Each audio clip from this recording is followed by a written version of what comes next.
After tweeting this upon seeing photos of the wedding of DUMPER Partylist Representative Claudine Bautista,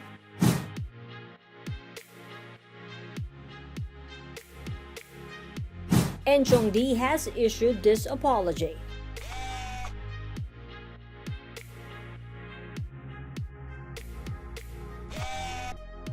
Bautista is a representative of drivers and commuters in Congress. Enchong had expressed disappointment over the lavish ceremony in his tweet. The wedding was held at the exclusive Balisin Island in Quezon. The lady lawmaker wore a wedding gown made by Dubai-based Filipino designer Michael Cinco.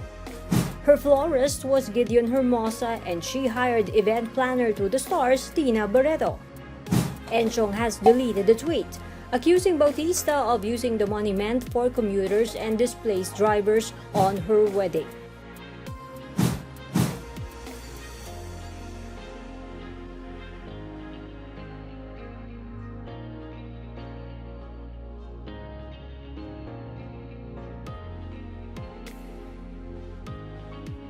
The actor promised to be more discerning of his actions.